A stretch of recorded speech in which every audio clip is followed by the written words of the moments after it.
President Nana of Ghana, my colleagues, heads of state, distinguished leaders who are here, ladies and gentlemen, good morning, and thank you very much for affording me a few minutes to add my voice to the excellent work that has been done by President Akufo-Addo. When you spoke about what we need to do as a continent, it quickly reflected on what we said in Nairobi at the Africa Climate Summit. And we have been consistent, whether it is in Nairobi or Paris or New York or Dubai, where we came from the COP28. Our message has been consistent.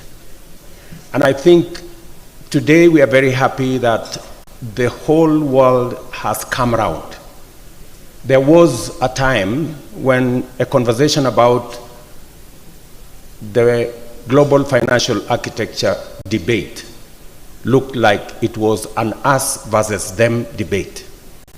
I'm very happy that today every capital and North and South have agreed that there is something fundamentally wrong about the global financial architecture.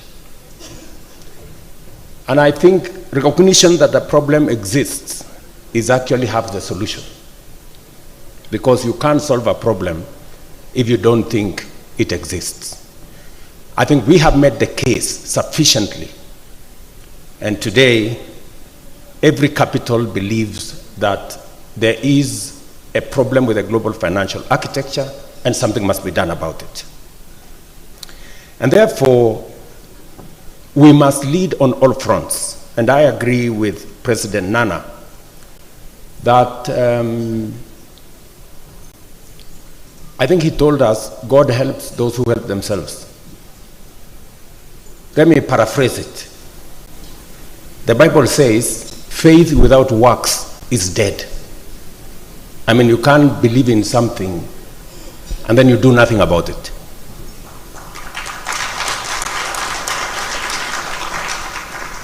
So this is why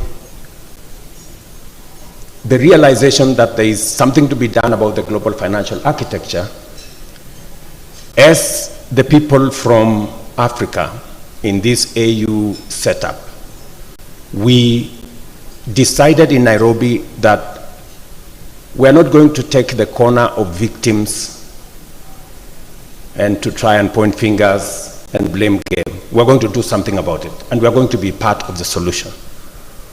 And I am very happy that this morning, President Nana has made two fundamental proposals which I wholly support. Number one, he has made a proposal that we must empower our own African financial institutions, multilateral institutions. He has made a proposal that 30% of all our reserves that are in all manner of places, earning sometimes negative interest, we should make it available to our African multilateral financial institutions. I agree 100%. It is a step in the right direction, and we are doing something ourselves about it, about the whole global financing, development financing architecture. I also support the proposal that we put a stamp of approval on these institutions and make them AU agencies. They must carry our badge of approval, so that even as they operate, they are given the proper recognition that they serve this continent. President Orama here of Exim knows when I came into office, the first thing, I increased Kenya shares in his organization because we believe in African organizations. My good brother Tadese there of Trade Development Bank knows we paid more as Kenya into his organization. We must match what we say with what we do. So I am encouraged that Nana is now pushing the whole continent into the space where we can formally and unequivocally support these institutions. I also agree that instead of globe-trotting and going to every other place, we need to organize our own development, financing, economic summit, where we invite those who want to do business with us to come and engage with us. I think it's only fair.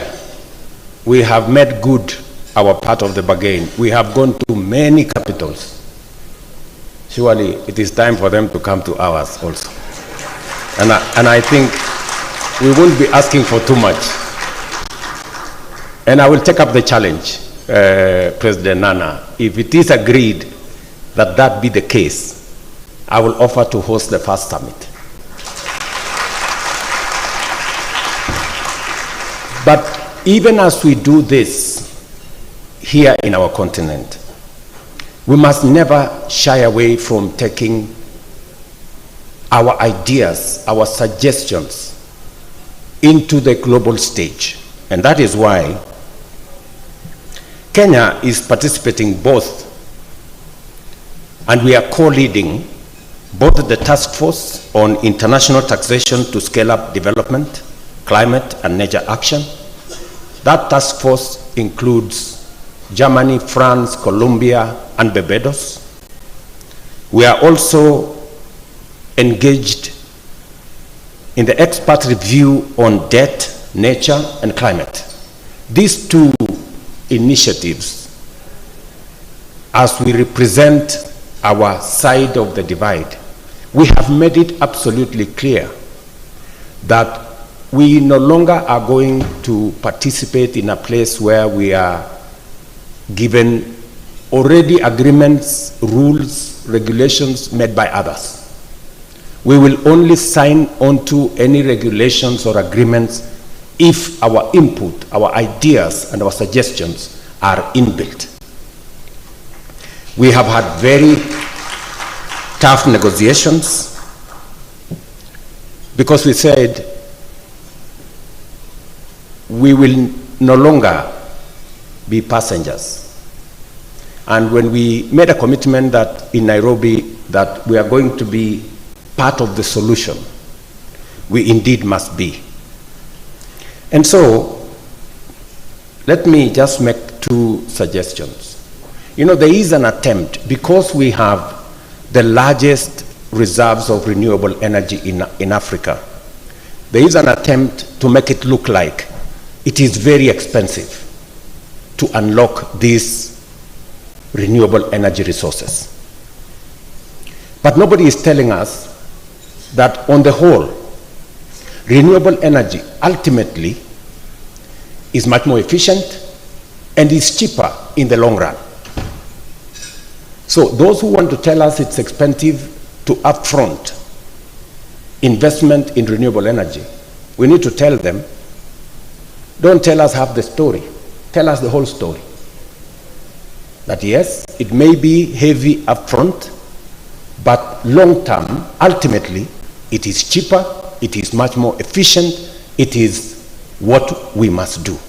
And that is why in Dubai, we had the Africa Green Industrialization Initiative, where we decided that it's time to begin to move this conversation on the potential we have in our continent into steps of reality by making sure that we work collaboratively and establish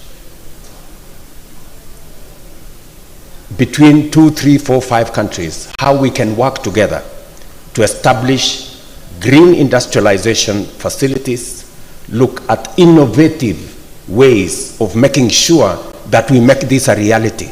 Because ultimately, if we don't do it, those who have other resources will continue to push for what their resources will bring onto the table. We must bargain with what we have. We are a continent of great potential. It is time, not just to say great potential, but to move it into opportunity and take it into investment and bring it into reality. So I am very happy that both at the African continent level, as has been suggested by President Nana, we must do something about us, our institutions, and even leverage on the resources that we have. But we must also influence the global financial architecture by making sure that we become part of the design of the next global financial architecture. Let me conclude by saying that as part of this conversation, I did have a conversation with the president of the World Bank, and we agreed that as a means of walking the talk on concessional financing being made available, especially to countries in the global south, and especially countries with low income who are facing serious and severe debt issues. This year, we are going to have the IDA Replenishment 21 Conference and Summit in Nairobi in April, so that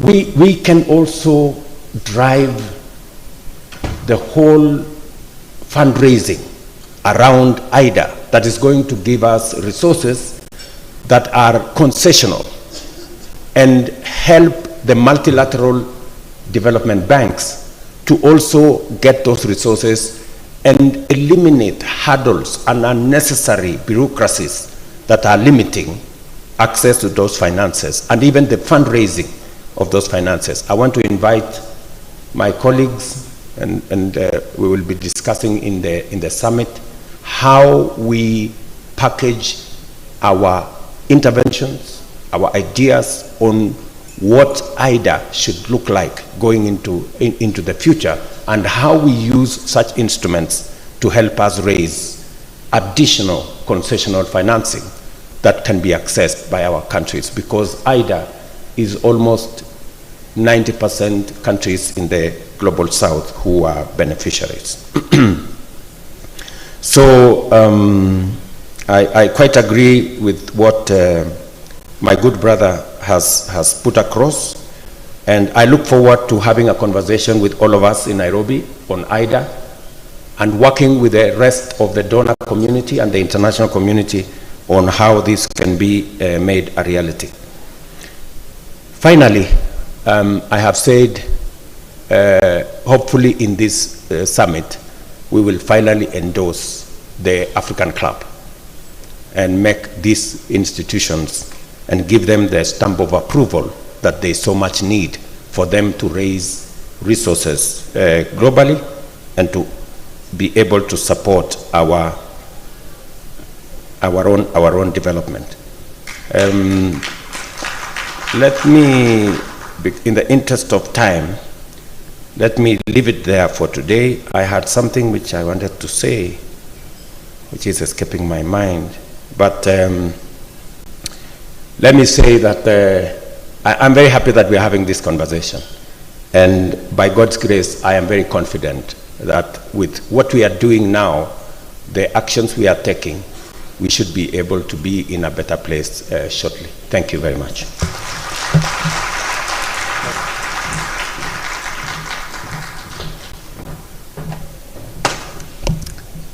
Excellent, as usual, Your Excellency, and thank you very much for giving those perspectives in terms of what needs to be done to